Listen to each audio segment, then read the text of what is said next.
Ladies and gentlemen, thank you for joining us for a wonderful podcast. You will not believe who we have here. And it's my honor to introduce a true Renaissance man of American music, David Amram. With a career spanning over 7 decades, that's 70 years, Amram has defied categorization, mastering instruments from the French horn and piano to global folk flutes and percussion. He has composed more than 100 orchestral chamber works, two operas, and iconic film scores, including my favorite, The Manchurian Candidate and Splendor in the Grass. That's my mother's favorite. As the New York Philharmonic's first composer in residence and longtime music director of the Brooklyn Philharmonic, Amram pioneered multicultural symphonic programming, blending jazz, Latin, Native American, and world traditions with classical depth.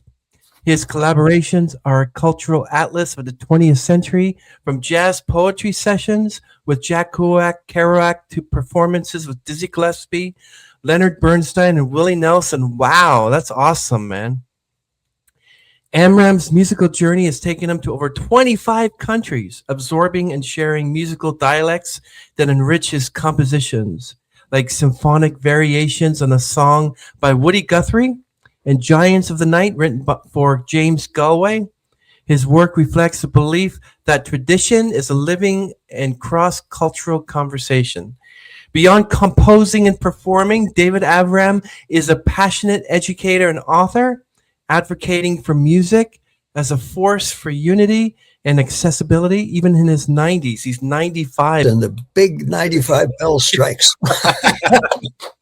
And he continues to tour, compose, and inspire, proving that creativity, generosity, curiosity, and joy can bridge any divide. Thank you so much, David Amram. Thank you so much. Really nice opportunity to get to talk to you and interview you. How are you? I'm fine, and it's so great to speak to you and know that your program originates from Mississauga, not too far from Toronto. And the first time I was a guest composer, actually, and solos with the Toronto Symphony, I met some people from Mississauga. They said, well, it's kind of far out our way. And of course, now it's not even a suburb anymore. We consider it part of Toronto. That was in the 70s. I love it. Yeah. I'd like to ask you, so you've called music a living conversation. How did growing up in the 1940s Philadelphia, surrounded by jazz, classical, and immigrant traditions, shape that vision?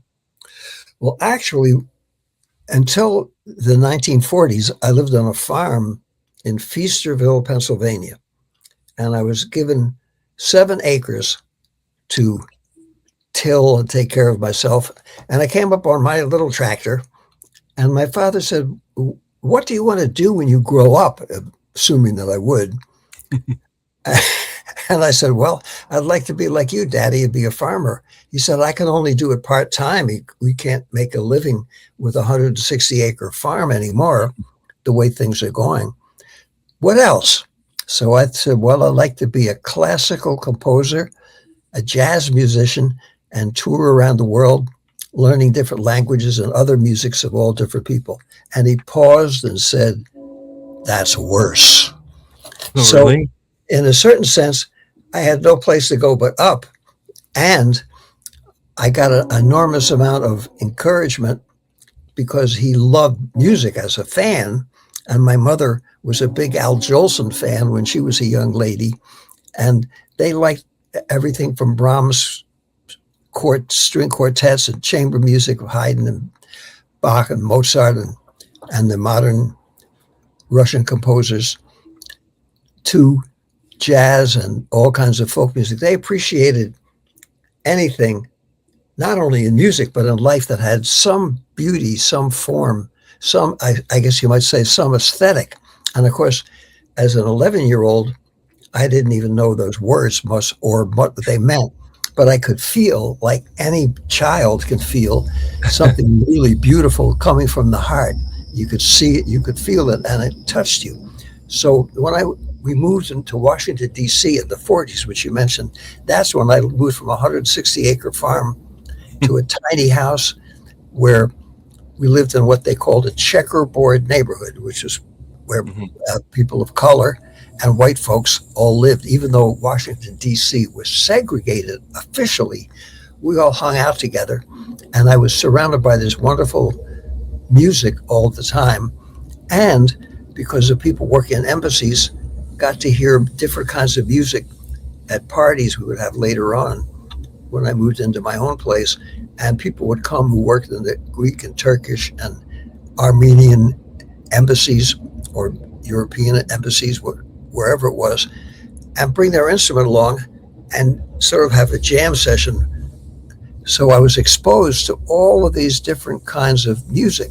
And I ended up playing French horn, extra horn in the National Symphony the last year, worked as a gym teacher part time, and got a degree in European history part time, just in time to go in the army. I was drafted and being sent, instead of being sent to Korea, was fortunately sent to Europe. And there, of course, I was in a continent where all of these things are part of everyone's life. So I was able to go to see operas where it wasn't who's who or what are they wearing, but people coming to have a good time listening and enjoying and seeing this wonderful music, going to symphony concerts and seeing people that really love to play, getting paid less than we even got played in symphonies here, but playing a storm.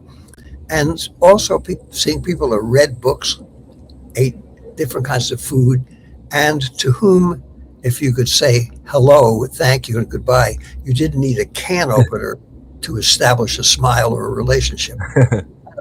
You might call it Civilization 101.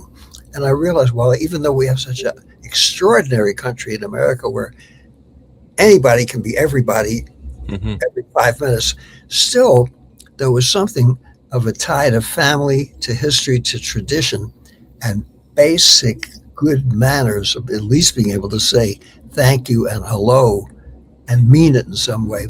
And that was something that we seem to be lacking. And the certain joy of life made it understandable why we don't have the respect for the arts. This was in the very early 50s.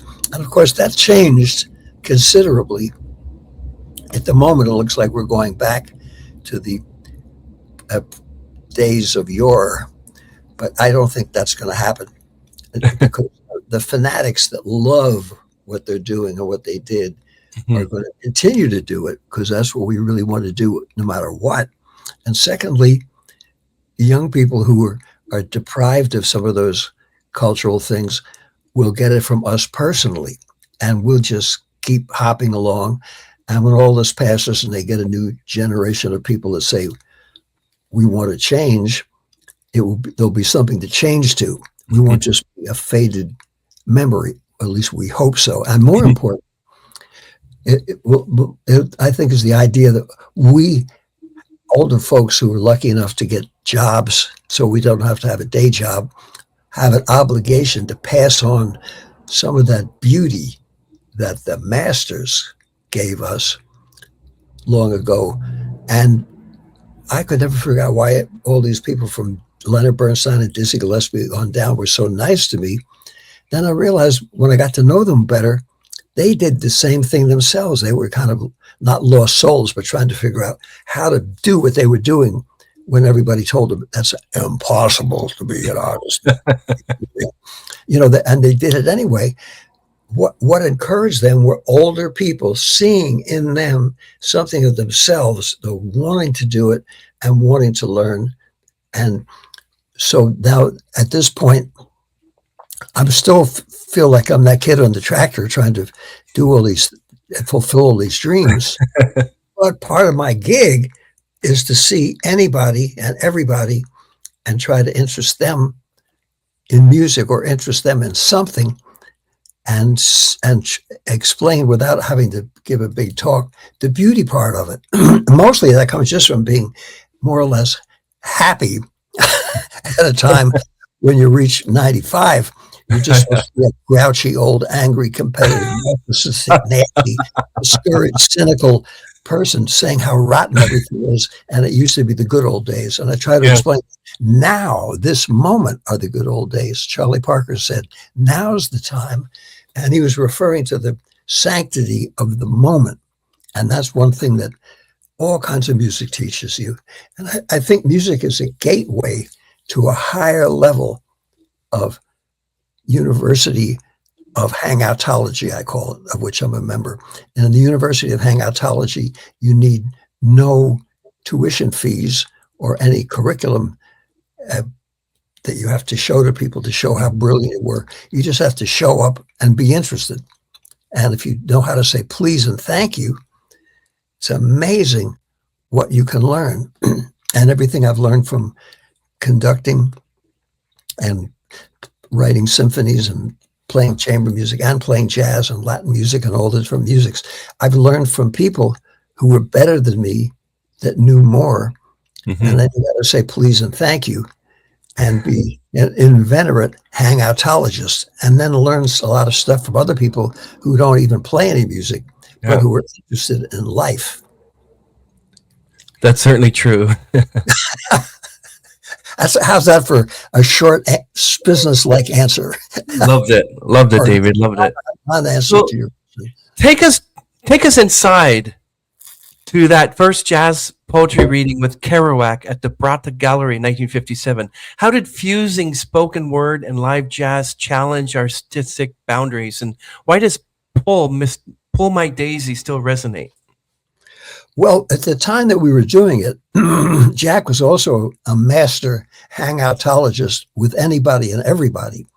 When he really got famous overnight after being completely unknown, wonderful guy that was great fun to be with, but always paying attention and listening.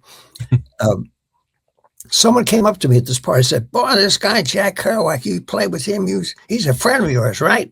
And I said, yes, he certainly is. And he said, if he's so great, why does he spend time talking to me? And at that point, I saw, well, you can't please everybody. So the thing that made those poetry readings with music so much fun was we had so much fun doing it long before there was any name or anybody was doing it officially. And Philip Lamantia and Howard Hart, two wonderful poets, came and I played with them too. And they said, look, with Jack being the MC and just reading from On the Road, which had just come out, had been becoming a hot book. No, we never realized it would be a classic book, but it was wonderful and exciting. So a lot of people showed up for that, and it was free. And they said, well, you just play and like you do at parties, and try to fit in, to enhance the poetry that's in his words and see how it goes. And Jack himself is very musical, but he thought that was a good idea. And we did all of those programs together just for fun, never rehearsed. And when we finally did the film Pull My Daisy, by that time, jazz poetry was established overnight as something wonderful. Steve Allen, who played one great sort of cocktail piano, but didn't really have anything to do with the poetry. He just set up an atmosphere, played, and they made a record, and people sort of acknowledged it. So a lot of places said, well, we're going to have it. Jack and I called it music, poetry, music. And sometimes I'd play something classical or some music like for Shakespeare in the Park that I was writing at the time, almost sounded like Renaissance music. So it wasn't jazz. And Jack didn't call his prose poetry, but basically he was a poet that wrote in the prose tradition, telling stories, which poets do also, of course. And what we did on those readings was different every time. But then people who'd never read a poem, I don't think, or even read a book, would get up foaming at the mouth, screaming, I hate my mother. That's the band, never having had a gig with an author, figure, well, at least we got a gig. So they play I Got Rhythm, that tempo, louder than anybody in world history to see who could blow everybody off the stage. And after about a month, nobody was interested in jazz poetry anymore. And especially Jack, he said, look, he said, this is fun. We'll still do it together on the parties and in friends' places, but what we're doing has already been homogenized, usurped, and Burger Kinged out. And it sounds like a bunch of desperate people trying to get a gig, which is understandable, but not anything that you be the end result of what you hope for. So we continued doing that for years. And then it turned out that his spontaneous prose, as they called it, when you really got to know him, he was like Mozart, where he could hear the whole symphony in his head and then write out at the moment, take dictation from his imagination. And a lot of Jack's writings, like On the Road, has 10 different versions that finally came out the way it was.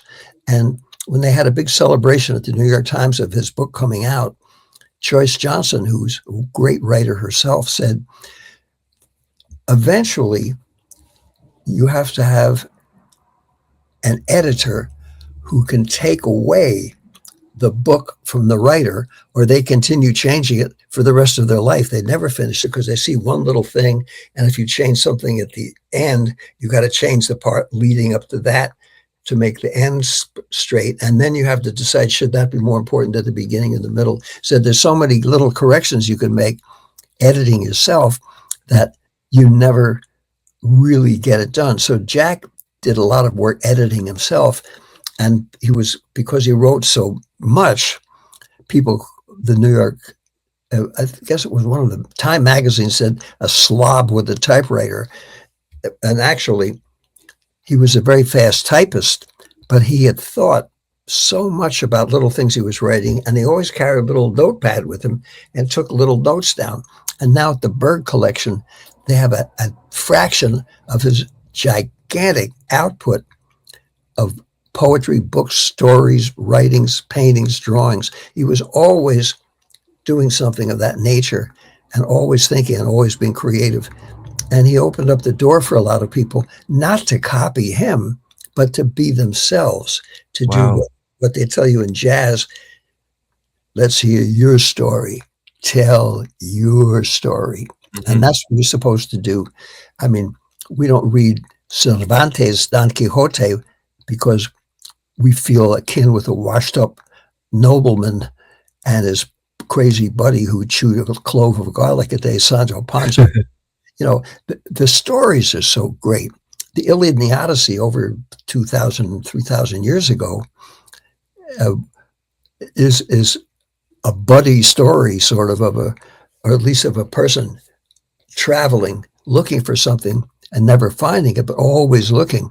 And when he went by the isle where the sirens were singing, and he said, chain me to the mast, because I know otherwise I'll jump overboard to hang out with the babes and get high and overeat and have a ball and never get to where I'm supposed to go.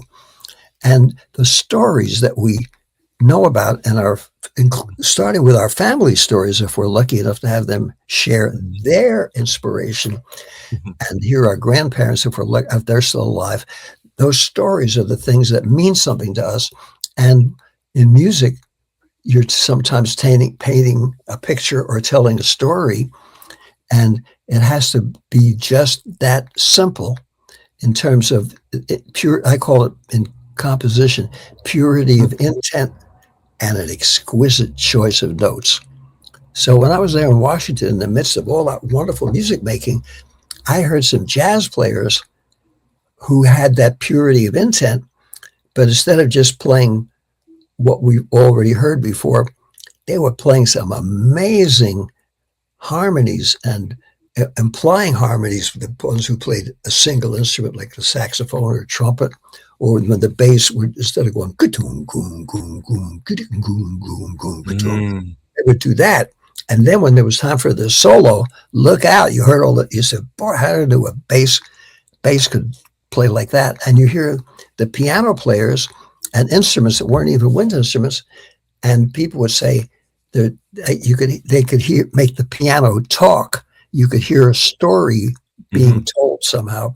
And then you listen to the great classical composers, and it was the same thing. And the interesting thing is that the classical composers all were hangoutologists. If you read the letters of Mozart and Beethoven and all those people, how they lived, and mostly and desperate, always, you see, Your Highness, with all due respect, I need some money. Constant, and the myth, we were told, that Beethoven was able to write the Fifth Symphony because the gong, gong, gong, gong was the anvil of fate, which was given to him by the great creator, the great mother or father in the sky, however we prayed, whatever we believe in, that they had a direct connection to God. And then the composition teacher was sure to say, not like you poor schmucks, they're never going to be able to do anything. Beethoven had his own cell phone service directly to God's number. Yeah. And the boom, boom, boom, boom was the anvil of fate. We would, rather than reading how cranky his landlady was, and the fact that he was always behind his rent, and she lived on the floor above him, hearing him practice all piano all day, and she was banging on the ceiling. Please pay your rent. Please pay your rent. So the amazing thing was not the anvil of fate that didn't exist anyway, as far as we know, but that one person could sit in a room like that and write such a beautiful piece of music just based on 3 notes, that the world was a different place. Mm-hmm.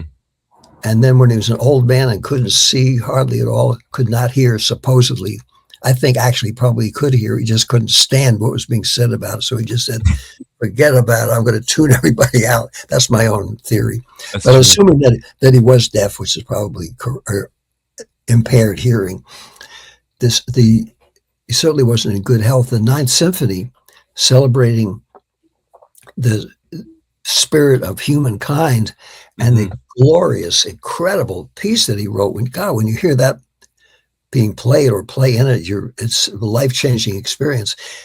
Just one person did that.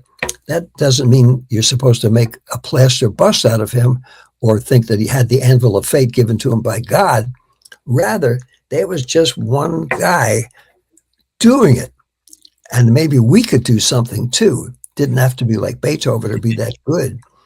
Or you hear Dizzy Gillespie, or in your own country, Oscar Peterson, who was one of the most phenomenal piano players I ever played with or heard. And he could play everything from the simplest old-time music up to what was then not even ahead of his time, but beyond time. And Maynard Ferguson, who could play with those high notes, he and Cat Anderson were the 2 people we know about in jazz who could play that high register and make something out of it. And the extraordinary poet, singer, songwriter Leonard Cohen or Joni Mitchell, all from a Canadian background, where I guess everybody had to struggle even harder because they hadn't come to the U.S. and become world famous people. But that had nothing to do with it. Now, of course, I don't want to get off the subject, but your CBC having what the law of Canadian content is so important because it forced all the radio stations to play something once in a while, at least, by someone who was from there. Otherwise, you were just considered to be a zero local unless you came to the U.S. and made it big. And then at the same time, which they never mentioned, in the U.S. there was New York City and Los Angeles. And if you weren't in one of those places, you were kind of invisible. And maybe Chicago a little bit, but cities like New Orleans and places in San Francisco and Tulsa and all over the country have extraordinary music. And when the so-called folk boom, God help us, happened, I was lucky enough to play the Mariposa Festival and see in Canada some of the greatest musicians that came from the United States who were just about unknown in the US and revered in Canada because people could hear them. And it gave me the picture way back then, by the late 60s, that you should listen everywhere you go and appreciate what was there, not only and occasionally even somebody from your own country or maybe even the same town that you lived in, and enjoy that music for what it said and what it was. And that we're all creative until we're talked out of it. That's true. So at that time, at that point, you're considered to be a worthless nutcase, eternal youth, a dilettante, bipolar crazy man, because you like more than eating just hamburgers. Nothing. With all due respect to a good hamburger, there's a lot of other dishes, a lot of other languages, a lot of other music. Now, so-called world music has become popular, and in the symphonies, largely out of desperation, they're trying to include music by composers of color, as they call it. But that's wonderful that that's happening, and also local people. But essentially, the piece I just written, called Five American Voices of wonderful poets and writers, authors that are set to music. There's a great bass singer, James Martin, bass baritone, and James Martin's bio, he says, from Bach to bebop. But you can do both as beautifully as you could imagine. And when he does pieces that include jazz as part of the language, it's not in a patronizing way, or it's not becoming a novelty show. He appreciates the beauty of that music and that culture that's produced that music.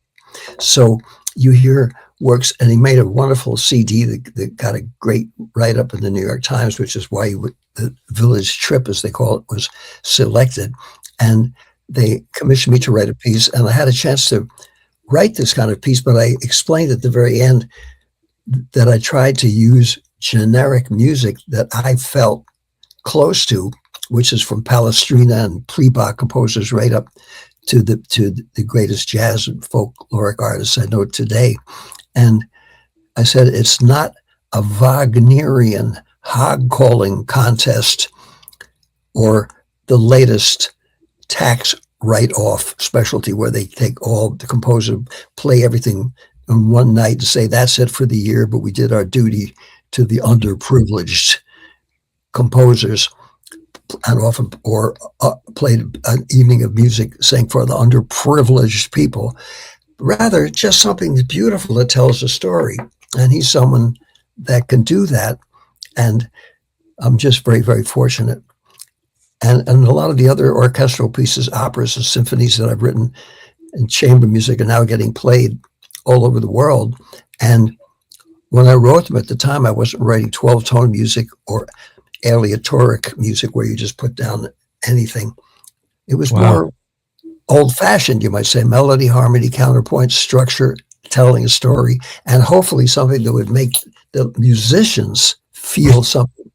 So when they had that piece of paper and they pulled their instruments out of the cases that they spend their life playing for, they'd have something that would make them feel something other than, I should have gone to law school or dental school the way I was told to.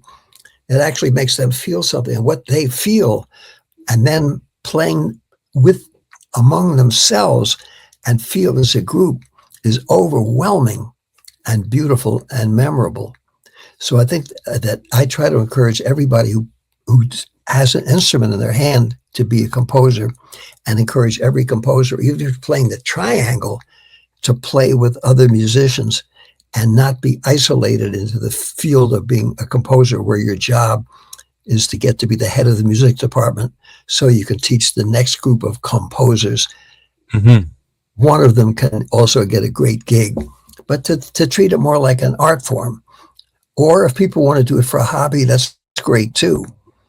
And the last time I heard my horn concerto was played by a wonderful young hornist from here.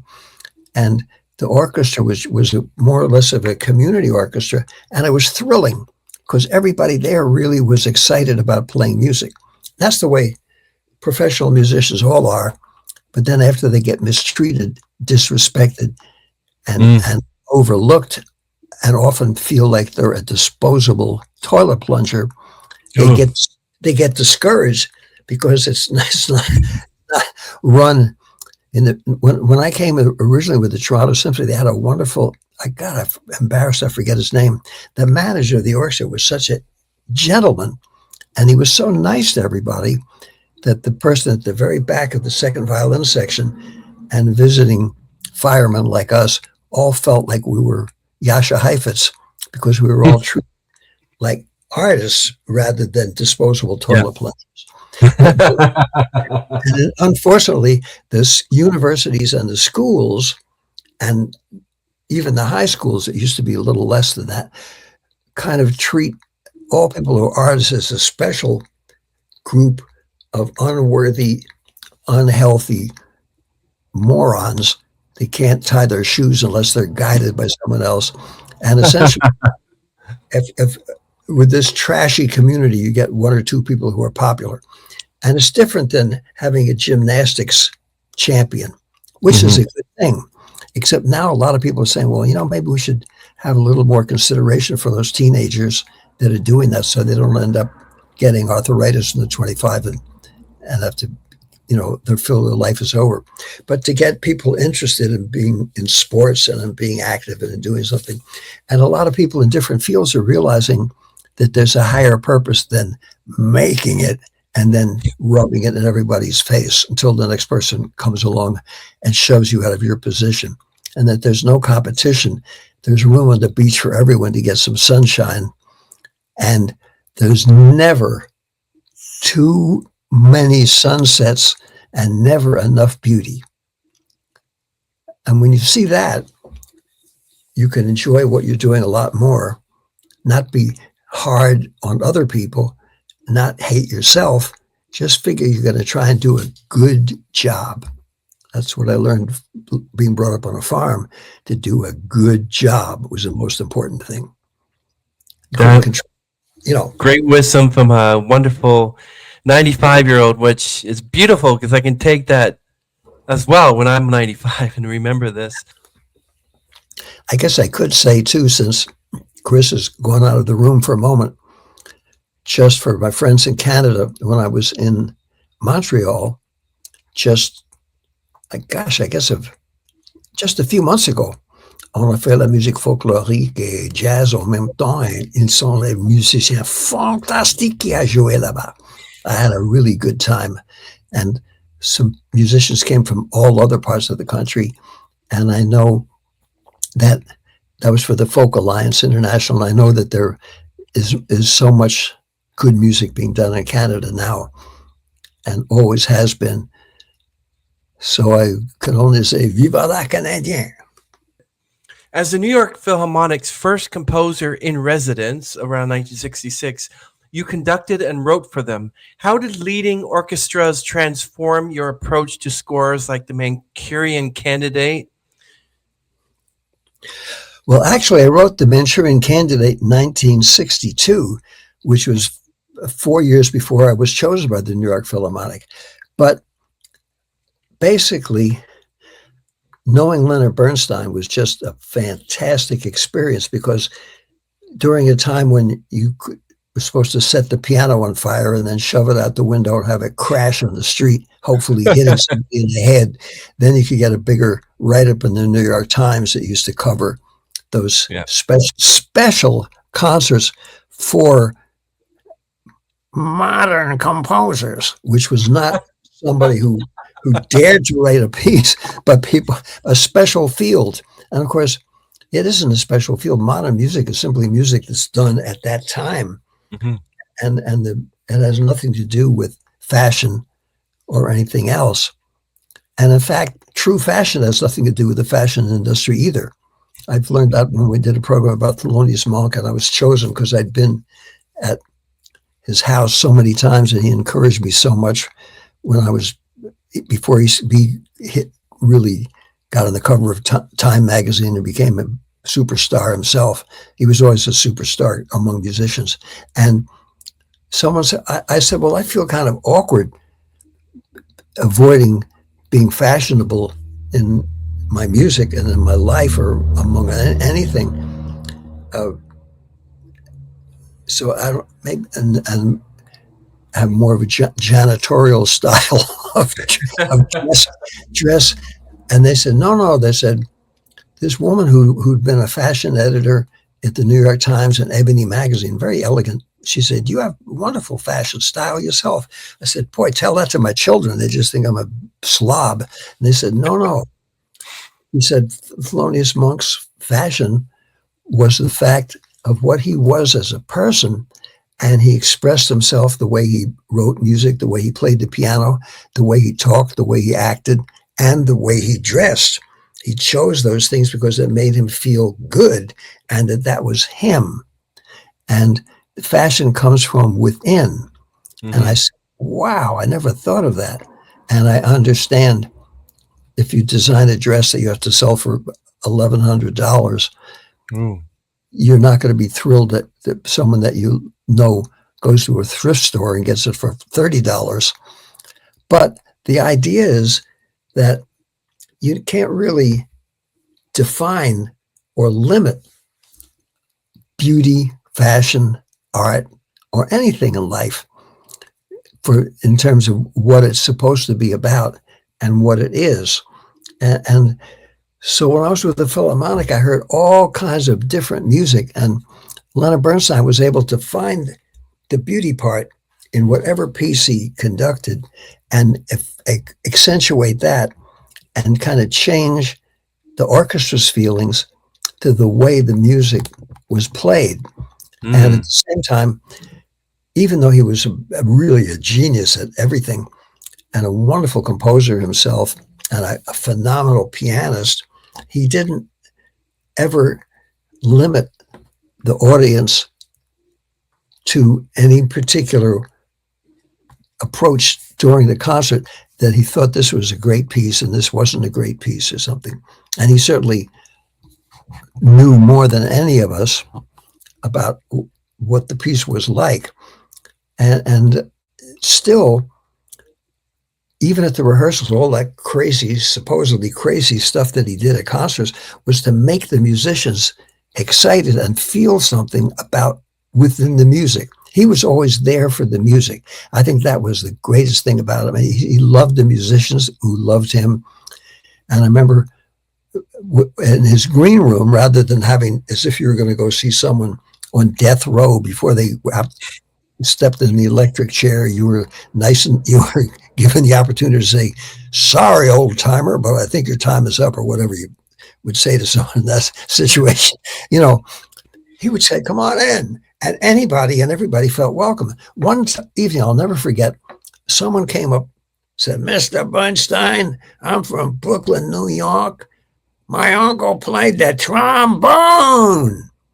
There was this big hush, and I could see the head of the Philharmonic saying, my God, he's speaking to this wretched peasant. We're not going to get any more grant money if Miss, I won't say her name, Mrs. So-and-so were here, and taking mostly very well-to-do widows from society. The good Lord, they're not, we're going to lose their funding. Here he is speaking to this ruffian from Brooklyn about his uncle's trombone. So Leonard Bernstein said in his great voice, I love the trombone. And everybody in the green room kind of smiled. Then he went on and he spoke about the Russian Eastern Overture, and the Rakovsky March that has that fantastic trombones, Soli, they're all playing together at one part, and Ravel's Bolero's great trombone solo, and some of the pieces that, and the Moravian trombone choirs that play in that part of Pennsylvania. And he gave like a whole crash course to everyone there about trombone literature. And the person went away, and he was so happy because, first of all, he was able to meet Leonard Bernstein. Secondly, Leonard Bernstein congratulated him on his uncle playing an instrument. And he was kind of that way about everything. So Mm. as much as many of the critics hated Bernstein or were jealous, and you could say that not only admiration but jealousy filled the air the year I was there. I said, wow. And some of the people I'd read about all my life and admired would come there, and I could see they all were jealous of him because I was composer in residence. They assumed I'd be the same way and started dumping on him just when they were talking to me. Mm-hmm. I said, where would we all be without him? We'd still be at home trying to get a gig or doing 2 other jobs and wishing we could get some music work. He opened up the door for everybody to go into music or to appreciate it or to attend Mm. concerts. Secondly, he liked all kinds of music, and he really loved it and cared about it and loved and cared about people. So they ended up, when he decided to leave, going to find as much of a cold fish as they could, which they succeeded doing. And when he went over to finally in Austria, he left Columbia Records, and he insisted on having all the recordings that he made of orchestra pieces at the end, live recordings. He said, I don't care if they hit a clinker. He said, it's a beautiful performance and the spirit is there. It's because it was done live and the audience has a psychic involvement in making beautiful music more beautiful because they put something back and the players pick up on that and they put that back to them again.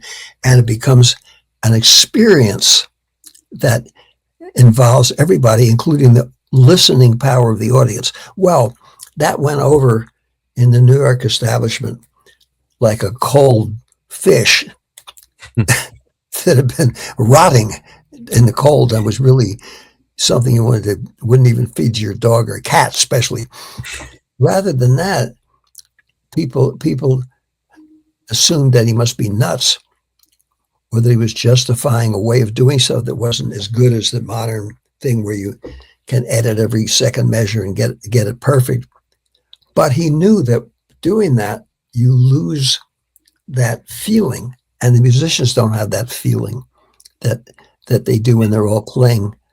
And that's an exciting thing. That makes it much wonderful about being a composer. You realize you're writing music for musicians, for singers, for conductors, for the audience. And you're trying to say something, and everybody has to be involved in the saying of that. And you're just one of the people who instigates that. It's not the end result. The composer is put on a pedestal at the same time that they're considered to be slightly above the sanitation department at best. They're also the lowest on the totem pole because you can't make a lot of money doing that. But they're the thing of creating something of beauty.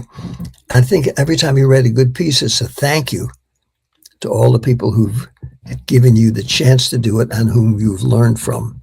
And you can't make a big list or run out in the audience and say, any friends of mine that taught me something, oh, here's my high school teacher that showed me not to use parallel fifths and third and go out and shake their hand. You wouldn't have the chance to do that. So all of us who are lucky enough to do that have something to be thankful for. And also that we're supposed to tell our own story in our own way. And when you're a musician or playing, you try to be expressive and do what you think the composer wanted, but you also have to tell your story in doing it. And very often make it better than it would be if you just looked at it on paper. And there's a lot to it. And it's kind of a mystery as to what's going to go over and what doesn't. It's true. It's true. That's, yeah.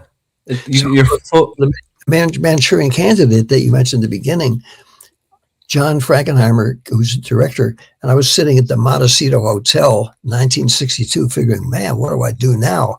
I loved the script. I'd read it a bunch of times. But when they made the movie, they shot everything out of sequence. So I would get something called the moviola, and you crank like that. It was had the little sprockets. You could see exactly what it was and write down on a piece of paper how long it was and figure out the timing of how many seconds it would be for this and that. But one of the scenes was so weird.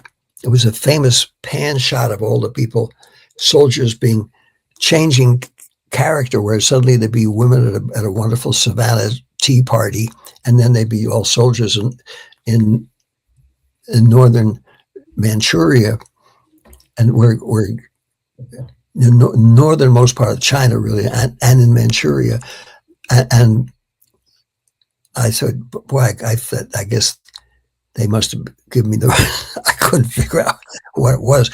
Suddenly the phone rings. He said, "Did you just get that sent by messenger?" I said, "Was that a little part where they're all sitting around?" And he said, "That was it." He said, "What did it make you feel like?" I said, "Man, I thought I was going nuts." Is that what? He said, "That's exactly what I want." He said, "I want the audience to feel what those soldiers felt after they had taken psychopathic tropa something, however you pronounce it, drugs, in order to get them so far out of it that they, by being brainwashed, and the process of being brainwashed, would shoot their friend in the head and think that was good because they were told to do it." And Wow. I said, wow. And then he said, "And for the music, I'd like you to make the audience feel even more that way." I said, whoa. So I used a harpsichord playing something like a Arnold Schoenberg outtake of a Viennese waltz with the wrong notes, and 3 piccolos and flutes. And I took what I considered emotionally to be a wrong note, and I took the most far out wrong notes. And then for the character of Lawrence Harvey, and for the center theme, it was sort of like a Shakespearean, I figured, like a Shakespearean person who was doomed by fate. So whatever, he was a noble, beautiful person that was doomed because he got brainwashed, and was the old Shakespearean or Greek tragedy thing of someone who was doomed. And I tried to write something that was elegant and beautiful. And that main theme was harder to write than all the horror music, because he said, do what the film tells you to do. And he said, and this is not a Chinese war movie. And that's all he said. He said, go in and do your best. So I did my best. And Mr. Splendor in the Grass was the same thing, working for Elia Kazan. He said a lot of things that he wanted, but he said, no, he said, he made me feel I could really do something myself. And those guys, as the people who were in charge of all that stuff, actually respected the actors. And John Frankenheimer said, well, I'm not that great at talking to actors, as you know, but I can't choose the right people, and casting is 95% of it. Said, I just get it together, tell them where to go, what it's about, stay out of the way. And that's true in conducting. You try to be helpful when you're needed. The rest of the time, you stay out of the way and hope you could make people feel like listening to one another and playing. And that goes true with anything, any kind of situation. You're there when you're needed to be direct, but when it's going well, you encourage that to go that way, and glorious things happen when you do that. And that's counter to the way we're educated in the country I live in, and to an extent, probably where you live too, where you assume that if you're not der Führer, I won't mention any names, but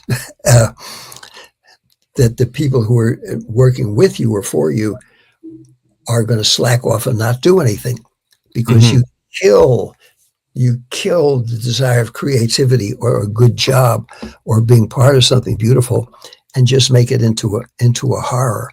And I've been fortunate that I met enough people who were good leaders when I played with Willie Nelson, or with Dizzy, or worked with Leonard Bernstein, or Kurt Vonnegut. When I asked him about, he liked my book about Jack Kerouac and myself, and he gave us a great writer. I said, well, Kurt, you're such a terrific writer. I wish I could learn something and have some idea of what I'm doing, he said, write the way you talk, Mhm. period. Which is essentially tell your story. And I think that's the thing that we lack in our society to a large extent, because we don't feel that we're worth anything, and that we came over to this country because we were worthless. And the fact that so many people came here as immigrants, except for the Native American people, indigenous people, First Nation people that were here, we still have a longing for the home. And I found if you wanted to be a landed immigrant in Canada, after you declared allegiance to the Queen and had some knowledge of Canadian history, that you were supposed to bring the cultures and heritages that you had in the old country, wherever that was, to Canada and enrich Canada by putting that into the Canadian mainstream and having a Canadian life be more varied and more beautiful, and a mosaic, as opposed to the melting pot where people say, oh, your name was John Dabarburski Wadenstein. Let's make that Jim Smith. Yeah. You change the name, and you learn to be shamed of however your grandmother is cooking. You're constantly told, if you're considered to be worthwhile. Well, that's why Kirk, you do realize Kirk Douglas was born with the name Ishur Danielovich Dembski. So he changed it to Kirk Douglas. And a wonderful line in his play was his father, who came from the old country and didn't speak English as well as that character that Kirk played, himself wrote of his dad, was that he couldn't deal with being in the old country, and he couldn't deal with being in the new country. He was lost. He couldn't melt into the melting pot of gruel. And at the same time, there was no other pot. He couldn't go back to Anatolia, which is sort of like a slum almost, with a great culture and great people, but treated like a dog between the Turks and the Greeks, who didn't like each other, and both of them ganged up on the Anatolians. And he referred to one person who was a mess, and he said, hopeless case.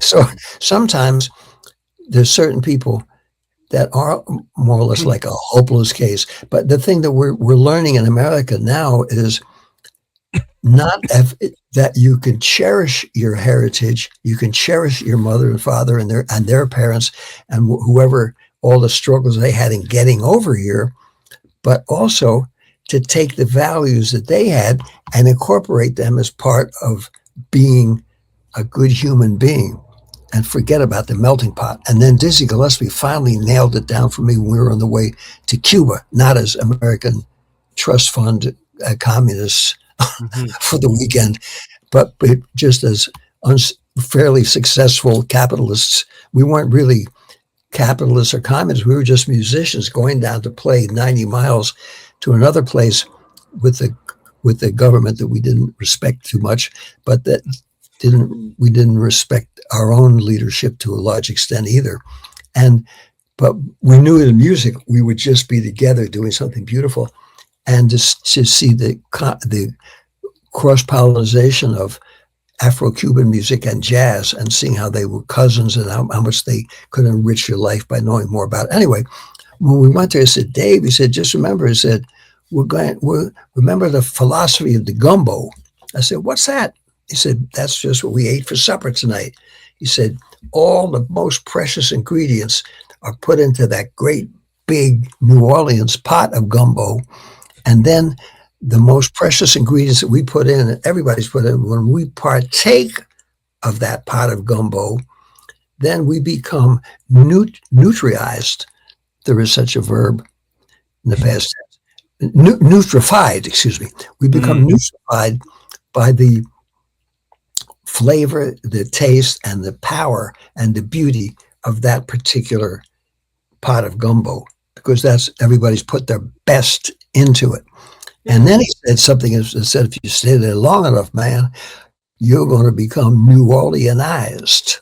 You'll pick up that feeling inside of you that, and then you appreciate your own culture, then you can appreciate everyone else's culture. You can realize you may know nothing about it by not being born into it, living it, but at least you can respect it because you can respect yourself. And that's something that we're just beginning to get a peek of now here. And a few people are, and then you don't want to buy as much stuff because basically everything that's for sale is to make you feel less revolting than you're told you are. And as a question of having self-respect, respect for your family, respect for who you are.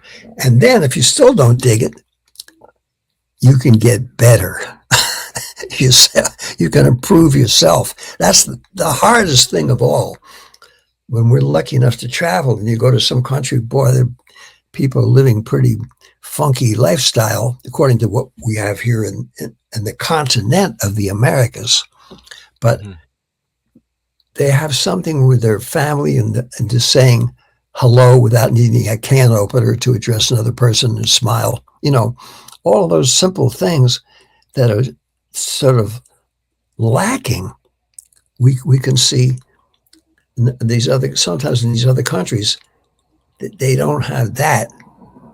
They got something else, or some community feeling. And then you come to the realization they're doing fine without us. And then you realize, boy, you're just another atom here in this whole firmament of the way it is. And knowing John Coltrane, one of his discussions was about Einstein's theory of relativity. This was 1956, and he described black holes in space. I didn't know anything about that at that time.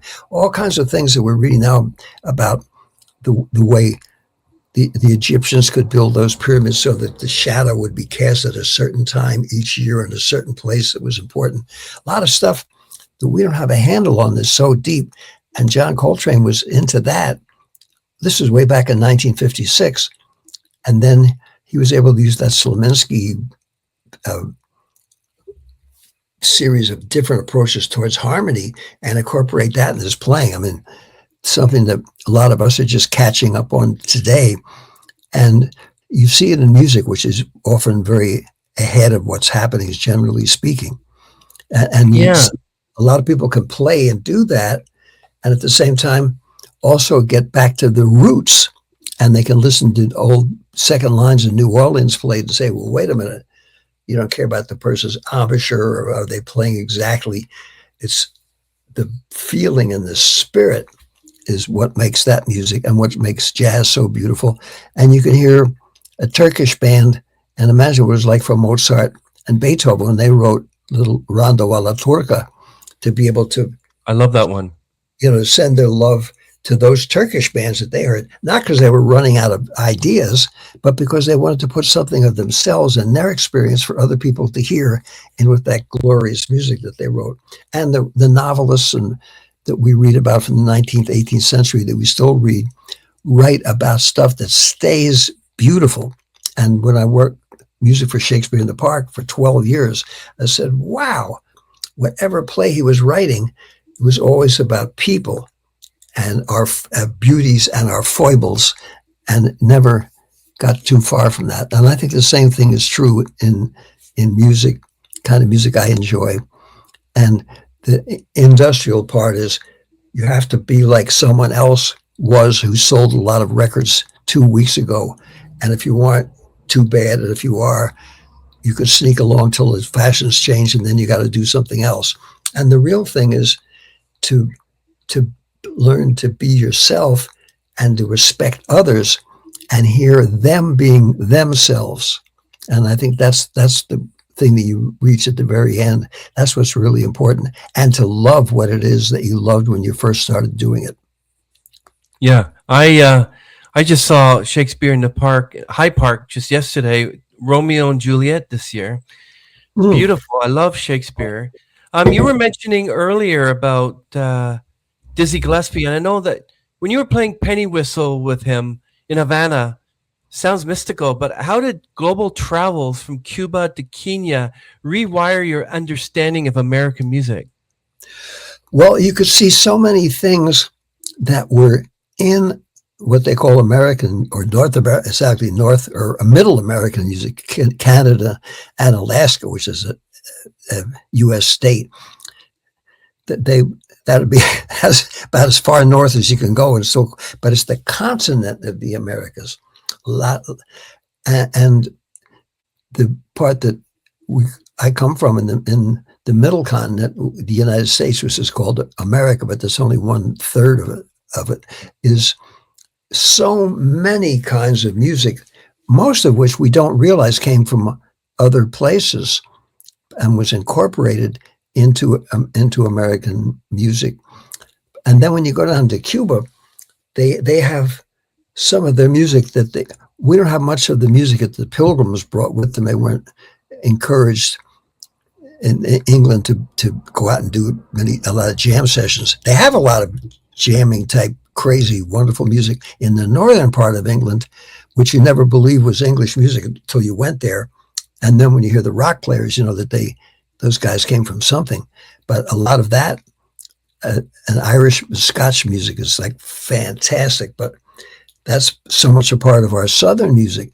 And in New Orleans, you hear the Cajun music and it's influenced by, they have the first opera house in the United States, and they have some of the unbelievable singers and gospel singers and jazz players that are just started the whole thing that we call jazz. And then the blues from the Delta, which is part of the culture as well. And the Native American music, the little bit that's left from even from the Mardi Gras Indians, but from the Native folks that still live there.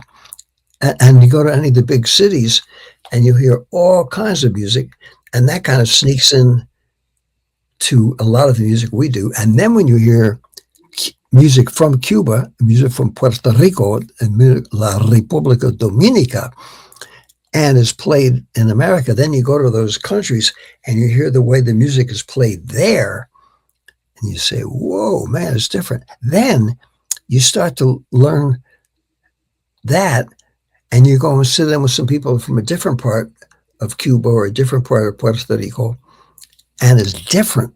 They play it differently. But I learned in Ireland, I was trying to learn the correct ornamentation for the fox hunt. And the guy said, it's good. But he said, you go 10 miles from here, you'll have a bunch of people that'll be playing different grace, different notes. The little grace notes or cambiatas, échappés, they call it in classical music, or ornamentation. He said, they have different ornamentation. I said, well, which is right? He said, well, there's 32 guys playing, which there is sometimes, and they're all playing the tune, but most of them use the same ornamentation. That's correct for that place, for that time. And then you learn in languages, after struggling and flunking French for years, when I finally went to Paris, I couldn't understand anything for the first 6 months. Everybody spoke so fast. But then I went to Canada after I'd learned to be speaking a more formal French. Je suis bien. C'est un grand plaisir à faire votre connaissance finalement. It's a pleasure to make your acquaintance finally. Ça me fait grand plaisir de faire la connaissance de beaucoup des années. And it's a whole different way. But they're both correct, because the French spoken in Canada reflects 200 years of experience of people living in that, leaving France and coming to the United States. And they're different ways of speaking, and they're all correct because they represent a history and a society. So we're reduced by television. My son was my best example. I got one of my big philosophic raps. I said, what do you got to say about all this, Adam? He said, whatever. And that's a wonderful way. Or the New York thing, no problem. So sometimes you hear you hear some incredible one-word description of a whole experience, and that's good too. But language is also flexible and floating and beautiful, and so is music, and so is art, and so is cooking. Everything of the value that we do has an impact on others, and is a good character builder for yourself. So therefore, I'm happy to say, Chris, that one thing I don't hear anymore is when people saying, "I'm bored," or "It's terribly boring." That's almost gone left the vocabulary, and I think it's a good thing. And also, something that you're doing, having your own a podcast, where you're not limited to saying, "Well, now we've had all the philosophy and spiritual upbringing.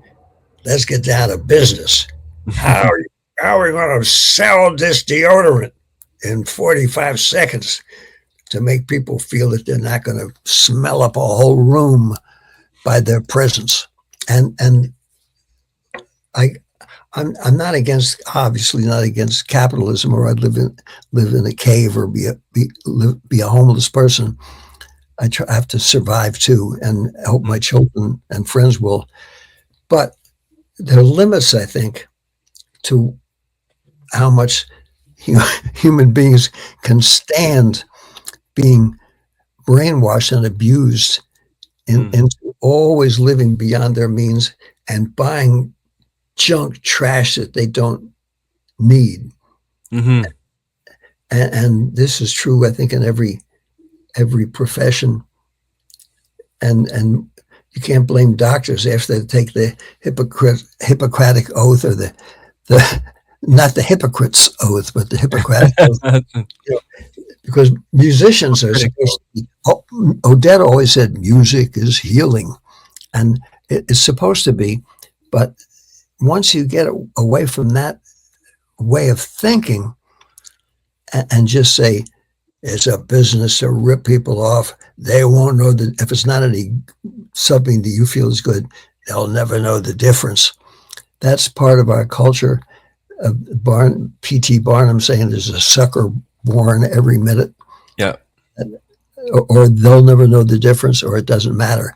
Everything you do does matter, and people do know the difference. And it's very important never to forget that. And it's easy. And as you start to do better, you're encouraged to be a slob and to hire other people to do it for you. And that's a shame, because the potential everyone has is so enormous. And I don't think we have enough inspiration to try to feel we should do a good job and do our best, and then be responsible, and even to act like adults when we're supposedly an adult. Exactly. A lot of my life, I must say, I certainly could not be a good role model for that, as I put. But to the extent that I know what it should be, at least I have something to aspire to, and so does everybody else. Yeah.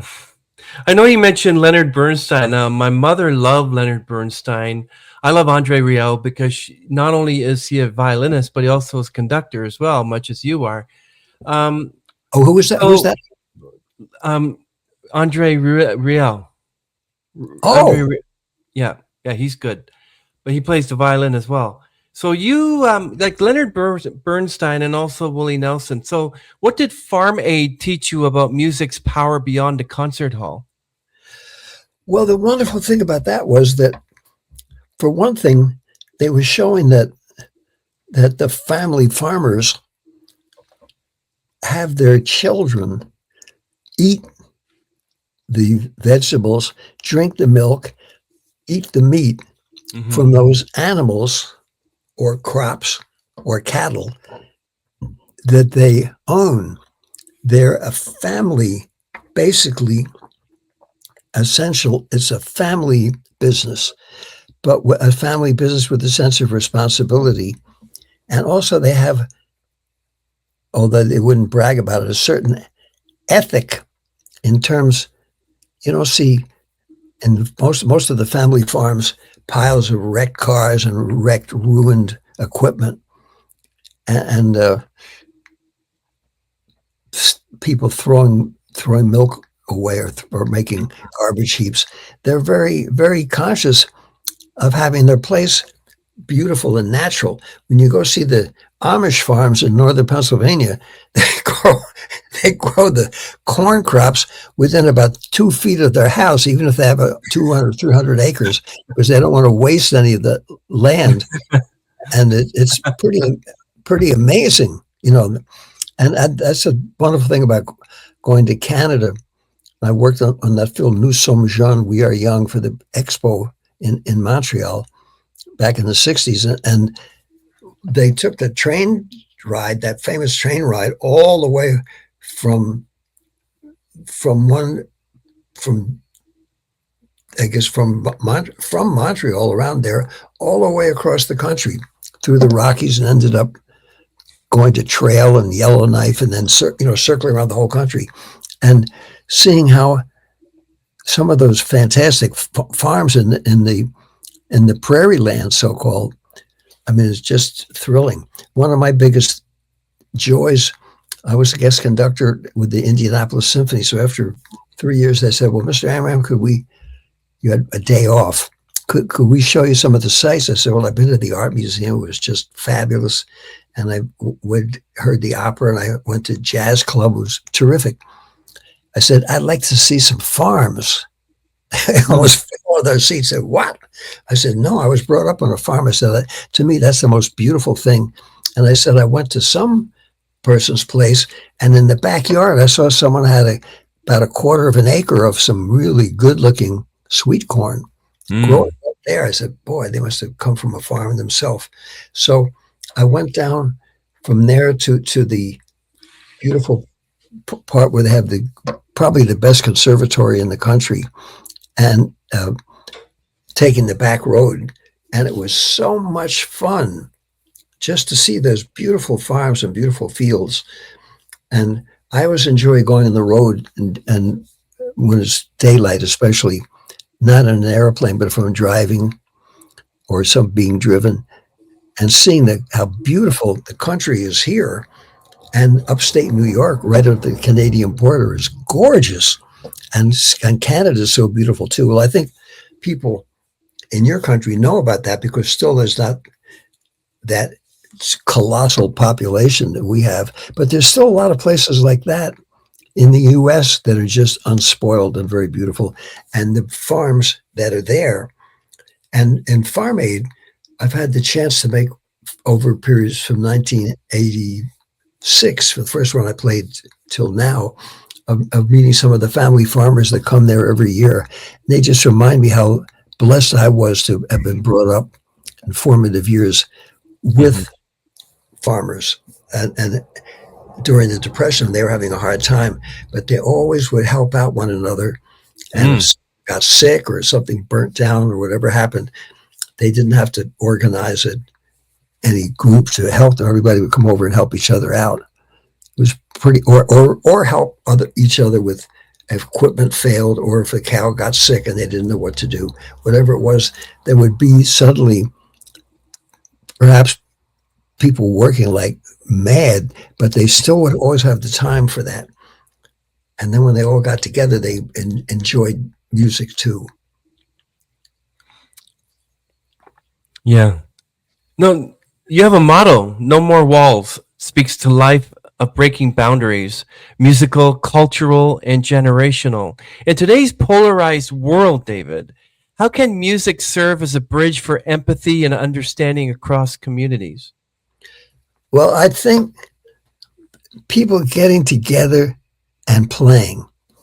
The jam session, as we say in jazz, is the ultimate democratic experience, where everybody's listening to everybody respects everybody, and everybody gets a chance to solo and also be part of the group. And there's always an empty chair, always room to invite, and a young person can feel welcome. And an older person that's never been to that type of experience before can feel welcome. I think so much of the musical experience is about that. I always think, in a lot of the countries where people decided this is their year to hate each other, if they could get the leaders to have just a big jam session. I remember one of the nicest things I ever saw was the New York Philharmonic going, going to North Korea, and even watching it on CNN, you could feel the hatred that the North Koreans had for us. Well, at one point, they played a Korean folk song, and even the most soured person in wearing a uniform that I guess must have been a high up in the military or something, all were smiling because they saw us doing it. Secondly, they were probably laughing, saying, they didn't quite get it right. Naturally, get it. We couldn't do all the little nuances that they know. When you hear the Star Spangled Banner played a certain way, that's just getting someone who's never played it before, reading off the paper, it's not going to be that feeling. But they saw what we were trying to do. And also CNN played it twice. It was a heck of a concert. I said, boy, that's more classical music than has ever been on network television that I could remember. And more to the point, we were there with the country where we were hated, and somehow that seemed to change for the moment. And that can be done when sports get together. That's what's so beautiful about the Olympics. You see all these people from around the world, and then at the end, they all get together and dance with one another and congratulate each other. And sports, I think, are the same thing. And a lot of athletes are ahead of musicians because they don't just celebrate how much money they're making, but they celebrate what they can do for kids, what they can do for people, little foundations that they have. And they show the athletes coming to those things and putting out a helping hand. That's pretty wonderful. And I think a lot of musicians would like to do that, but the more successful they become, the more they're encouraged not to, because then they'll lose their superstar, ultra-human status, which has nothing to do with music and nothing to do with status. That's just a rotten business procedure gone astray, which I'm glad to say is collapsing. And therefore, you can have a podcast where you don't have the sponsors saying, we had enough of this spiritual, cultural crap. Let's get out of business now and get into pornography, violence, hate, and death. And there's this culture for that. And the Marquis de Sade has a big influence. And Adolf Hitler's rallies were terrific if you like that type of entertainment. But when you see how sickening and how nauseating a lot of stuff is and how phony it is, then what's beautiful becomes more beautiful. You're correct. You're correct, sir. So on the side of beauty, which could be anybody and everybody, and the natural way that we can be best. And for all the other stuff, Miles Davis said in 1959 when he labeled one of his songs, "So What?" It's there, but so what? Then you go, I asked Sonny Rollins once, I said, Sonny, here's a guy I was playing with Mingus in 1955, and Sonny had come from Chicago. He was all straightened out in his whole life, and every time he would play, it was like hearing a Beethoven concerto. It was just phenomenally beautiful. And I said, Sonny, I heard a guy on the radio. All he was playing was dap, dap, dap, dap, dap, dap, dap, dap, dap, dap. He's playing one note for an hour and a half. What's up with that? He said, don't put that cat down. He said, that's the best he can do. Yeah.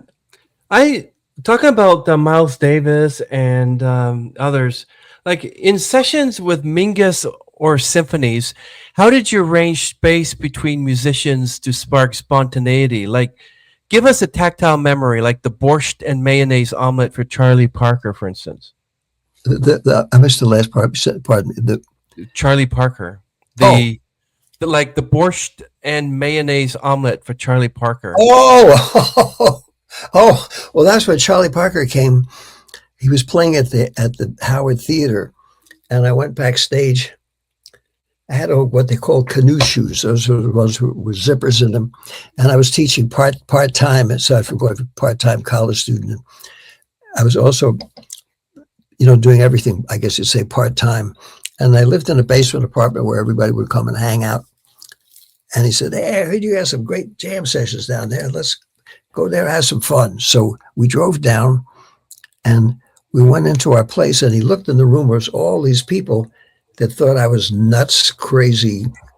Why would I try to play jazz on the French horn and dare to think I could be a composer? I was a 20-year-old enthusiast, nutcase as far as they were concerned.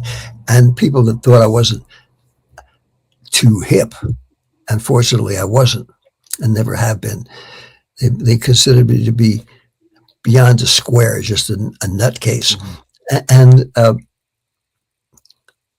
he said, "Man, you got anything to scoff?" Which is the slang at that time for eating. Got anything to eat? He said, "Scoff." He said, "I'm hungry." I said, "Sure, bird." So I went to the icebox and I opened it up and I took everything out there that was in there: mayonnaise, maple syrup, some half-cooked bacon, and Swiss cheese, and all kinds of other stuff. Took everything in the icebox and made a great big sandwich stew out of the whole works. I guess it was kind of disgusting, but we were hungry. And so he said, he took a bite of it and said, "Man, I'm in the presence of a stone gourmet." And we ate the whole thing. And he said, "Now we go out into that den of vipers." So all the people that were sitting there very quietly, we were digesting somehow that dish that I made at the moment. And I had eggs, but basically that was all included in an omelet. I called it that became known as the Charlie Parker omelet. So when I wrote about that in my first book, Vibrations,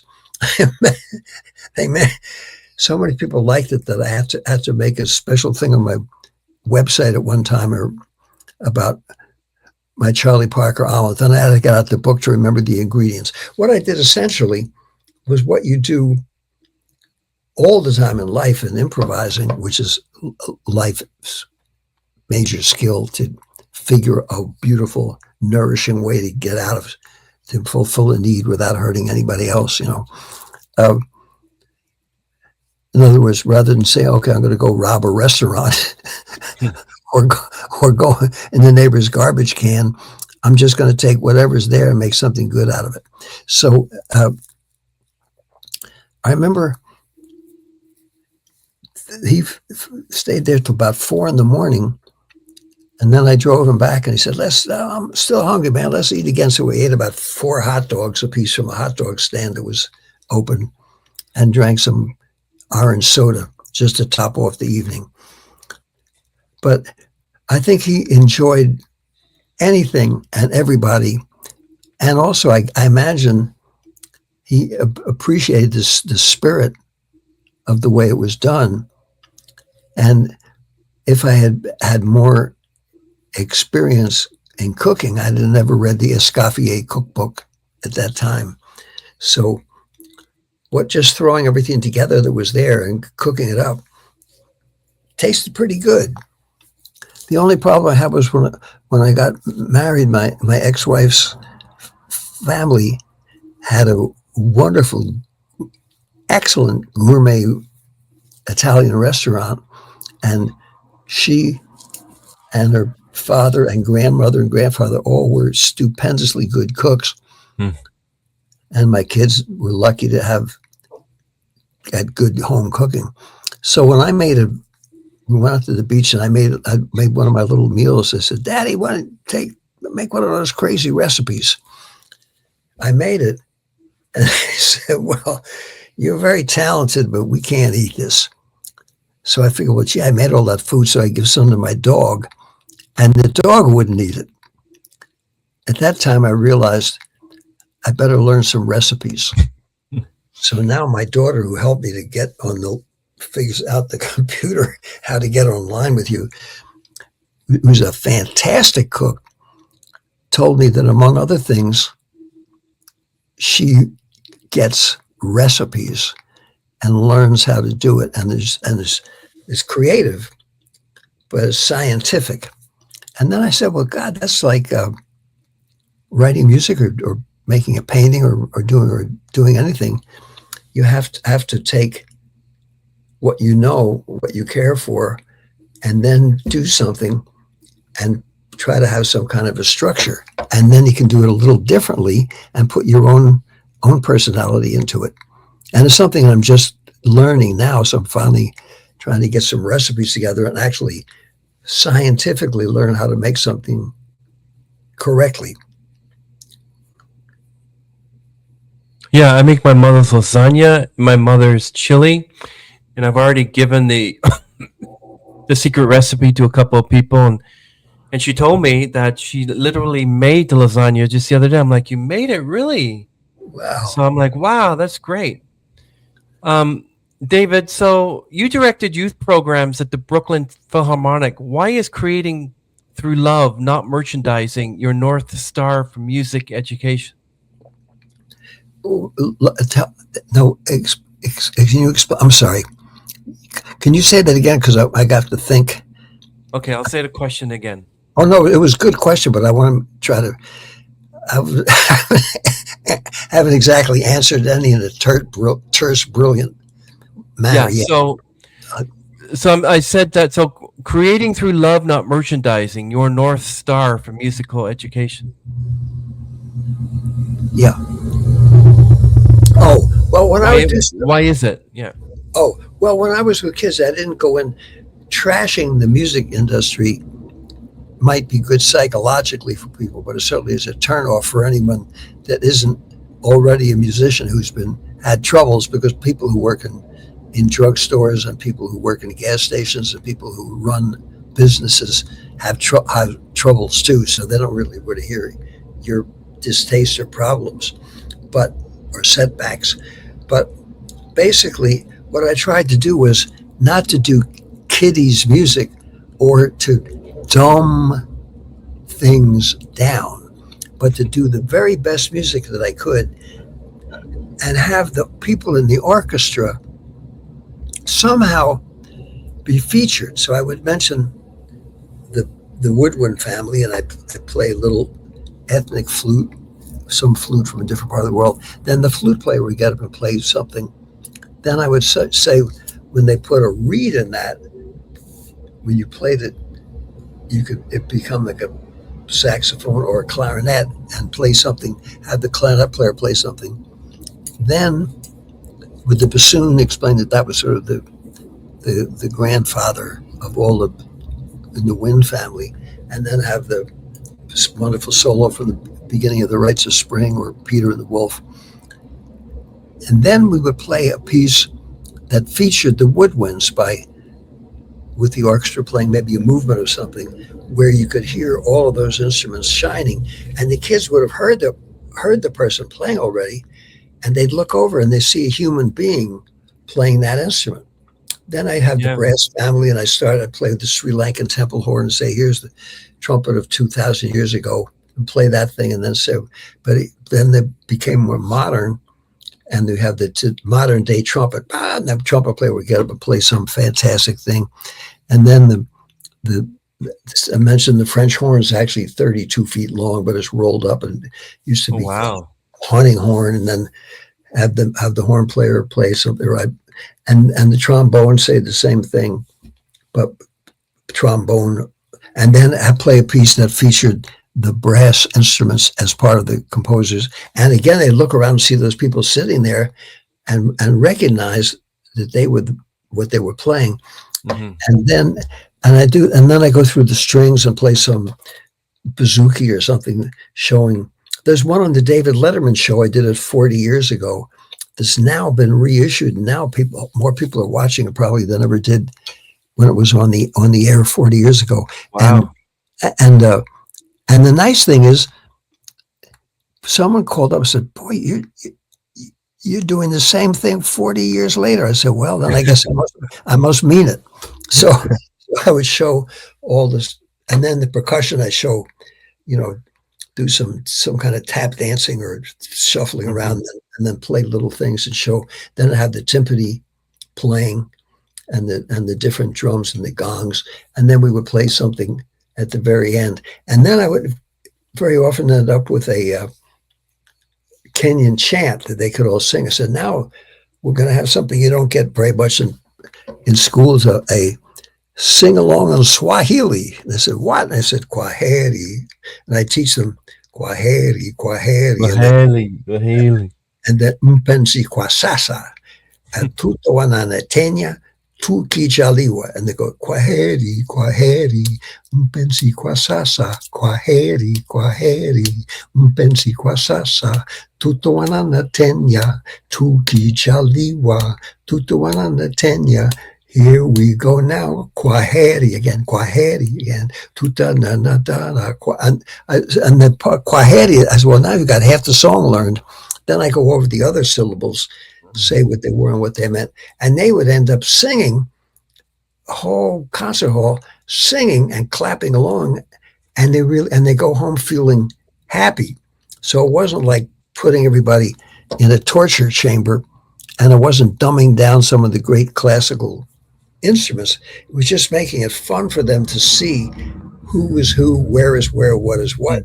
Just like if you take somebody to a cricket game, the first time I couldn't figure out what was happening, except everybody would have a break and congratulate each other and eat sandwiches and tell jokes, and then go out. And it was a more cricket, mostly so guys wouldn't have to fulfill family responsibilities and just go out and have a good time. But I thought, aside from the sportsmanship, it'd be great if they had some little way for us to understand what the game was about. Or when you go see hockey, if you don't know where the blue line is, or with basketball, the certain rules, if in baseball, if you know a little about that, or when they have those wonderful things on ice, when they're doing, and they come with the brooms to get to try to, make the little thing slide a little further. If you have some idea of how that's done, what's done for, what people are doing, makes you appreciate it more. And I think that's a big part in music education that could be solved. But we didn't play kiddies' music or things written by people that didn't care for children or didn't care that much for music, but it was just a gig. And also, very often, the conductors that do kids' concerts are people that they figure on the way up. And after you do that for a while, they assume that you wouldn't want to be doing anything that low in the totem pole. And of course, my first kids' concert I ever went to, I saw Peter and the Wolf, conducted by Leopold Stokowski, 1937, and he was like a movie star then. And of course, he made the film Fantasia a little later on, and he became a household name, incredible showman and all that. But he was the regular conductor of the Philadelphia Orchestra, but he conducted a lot of the children's concerts because he really enjoyed doing it. Leonard Bernstein did that too, and people thought, well, gee, why doesn't he have an assistant conductor do that? What's he did the most incredible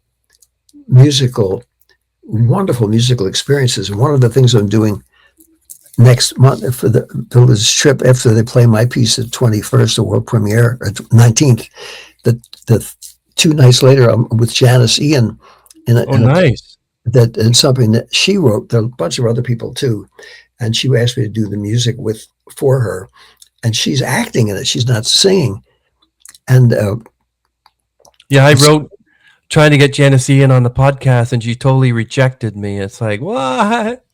Me? You reject? I love Janice Ian. I told her how good she was, and I grew up with her. And she said, nope, not interested in your podcast. It's like, I wish I could get her, but she's awesome. Well, the thing is too that I think I'll certainly tell her I've been in your program, and I'm sure she gets asked, every day to do 50 different things. I'm going into the village, leaving here to rehearse with her, and she has about 7 different things she has to do in that week, and she's supposed to be retired. Mm. So I think but she's a wonderful person, and essentially, a lot of people remember when she was 15 years old, she was singing there and playing the guitar. I remember 17. She wrote a song called 17. Oh, yes, gorgeous. Oh yeah, I remember when she first wrote that. I'm predating myself, but I remember when she's literally 17, and it's like, I'm old. I'm an old man. If you just don't tell him. Well, you look young to me. Thank you so much. We're just gonna keep it at that. There you go. But David, you're 95. I'm 60. Next November 17th, I'll be 95. Yeah. So you're 94, but I just turned 60. That's okay. Now, you're still writing symphonies like Partners and touring with your quartet. What unfinished creative itch keeps you up at night? At night? Yeah. Did you say what? I'm sorry. What? Yeah. What unfinished creative itch keeps you up at night? Oh, well, usually there's not enough time in the daytime to get that stuff done. And I'll start to do everything else I have to do to survive. And then once in a while, I'll say, boy, I think I'm caught up. And then I get up in the morning, being here in the country, can get out of bed, go right over to the piano, which I've got right here. A little. Oh, nice. I like it. Upright. And I just sit and write. And if I say, well, gee, I've got to do something someday in music, then I go up here. You can see all those things that were given to me for music I've done. And I said, wow. But they have a saying, not to rest on your laurels. I think it's more like not to rot on your laurels. And therefore, if the wonderful thing about New York is you say you've just done this and that, and someone comes up and said, gee, that was good. What are you going to do next? And in a way, you could find that's offensive, but it's meant to be. It's assumed that you're going to continue doing it and hopefully even do it better. Mm-hmm. And there's so many ups and downs in the way of which you have no control. But I find usually when you sit there, well, this is now the first one I'm writing, and the singer got this autographed, I rather put down on a computer. It looks like it was published in the 18th century. And yeah, wow. I'm going over all my pieces, and I have to do it originally from my hand, which I was pretty proud of, that I could do it myself, like that. Can't really see it. Oh, yeah. Oh, wow. Amazing. But people have to be able to read it, And then I'm sitting with an empty piece of paper, and you say, man, what the hell am I going to do now? Well, the answer is you just sit there and sit there and sit there, and eventually you come up with something. And sometimes you don't have to sit there at all. You just want to jump over and start writing it down. I don't think that there's any rule for that. And it's always a mystery. Then you get into it far enough, and suddenly you know what to do. The piece almost will write itself. It's like getting an old truck up the hill, and then suddenly, wham, kind of figure out what it is. And sometimes you have in this piece, the songs, I had a specific idea of what I was going to do, but then it took me almost 5 months working around, and sometimes I'd spend like a whole day just getting one measure correct. And the woman that was with me after my wife left for a long time, when I was writing that classical piece for violin, cello, and orchestra, said, just keep playing that same chord over and over and over and over again. And she said, and I've read letters and articles you've written and interviews where you've been saying the same thing for 50 years.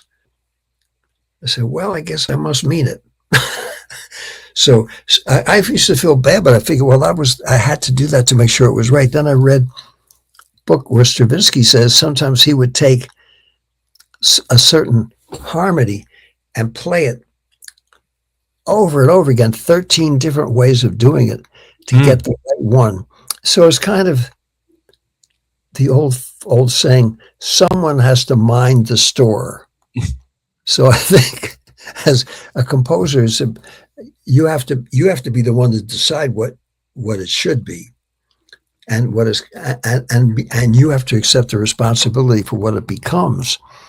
And the thing is that hopefully what you put down on paper, hand specs, it's called in the vernacular, somebody's going to come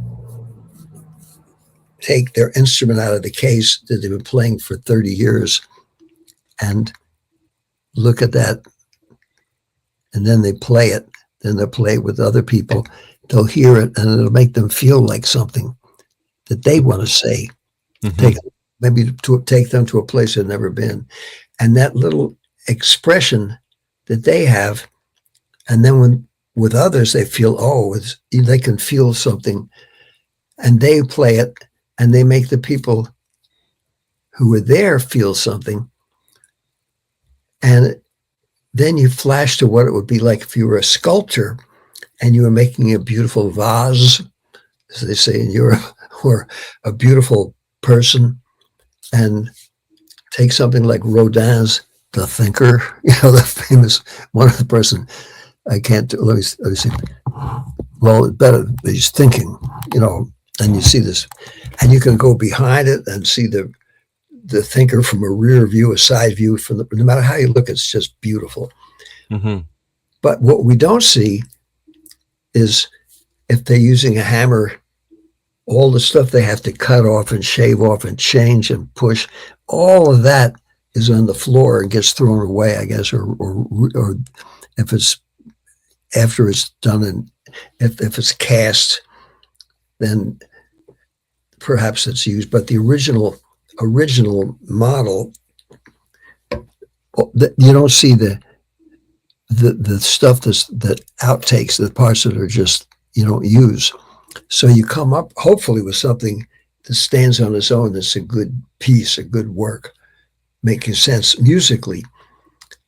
And the greatest 20th century discovery right here. I can't see it. You should put the laptop down a little bit. So I can, what's known as a waste garbage pail. That's hilarious. There's a most enormous tool for the composer. And then you have a thing, there's whiteout. I got some right here. You can change things. You can take a scissors and cut some new paper to take out the old thing that you say after you played it back, to say, man, that's ugly. So if you don't throw the whole thing away, you might want to change a few things. And then you can take the scissors, cut out the old thing and put in the new thing. And eventually you can assemble a good piece of music but you don't advertise the clinkers. And you also, you're since you have more than one chance, you're not improvising. But you hope it'll sound like you're improvising or speaking. So you have to be familiar with that. And then look at it the next day and be a vicious critic of yourself. Right. And say, boy, who the hell wants to hear that crap?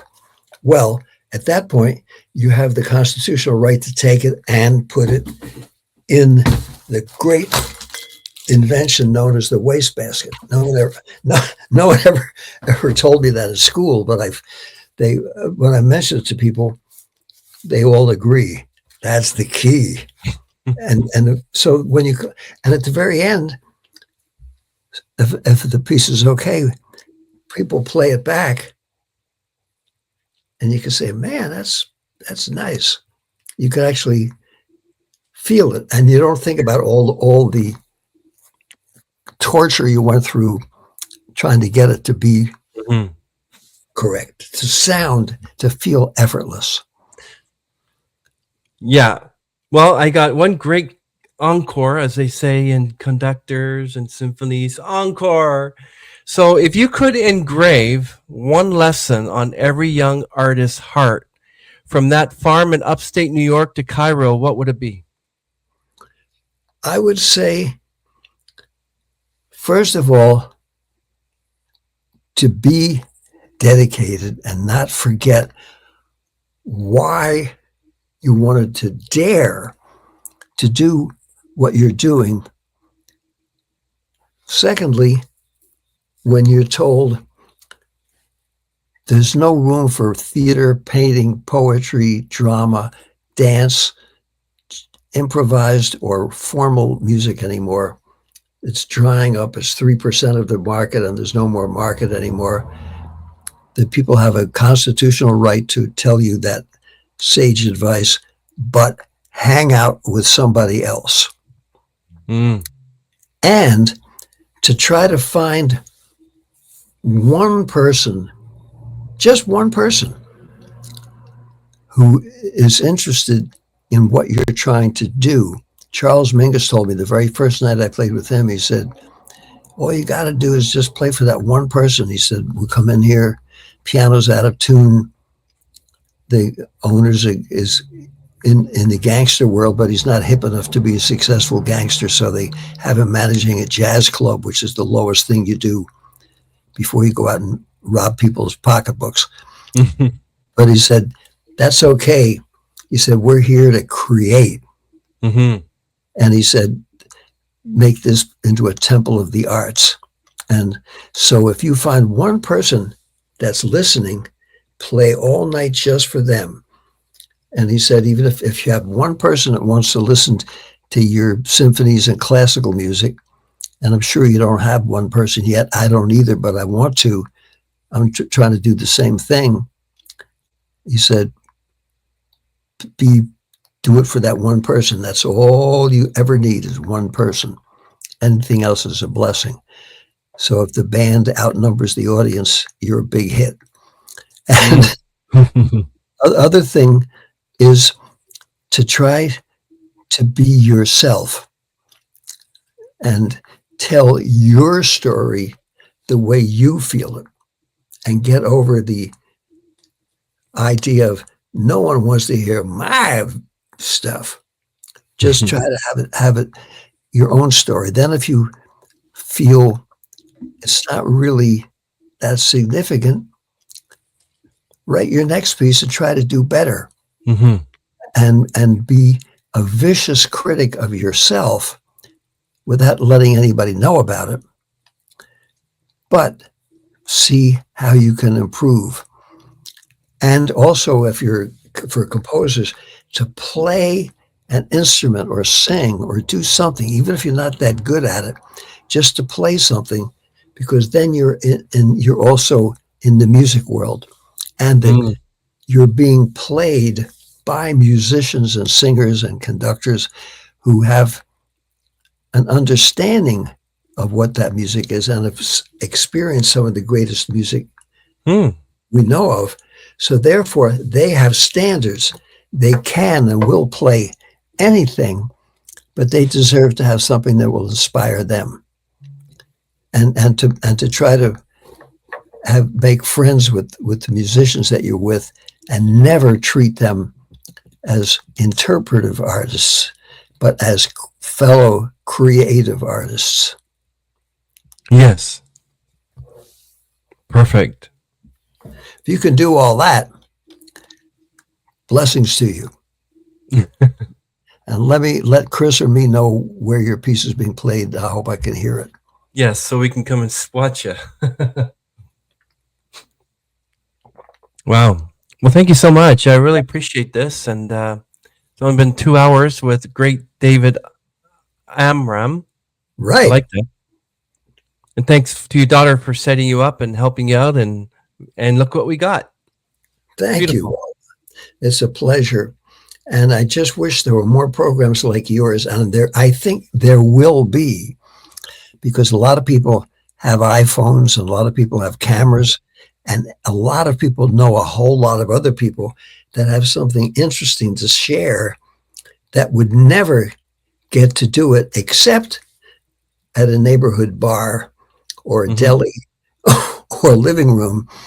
And then you couldn't really have a conversation about anything this long, especially with no answers given to the questions, which is, but you kind of provided the chord changes for me to go off in different directions. There's not that much chance to do that. And I think that with the disappearance of some of the, especially in the States, the National Public Radio and beautiful places that we can go to through the radio and podcasts and television and all this, the internet is extraordinarily valuable.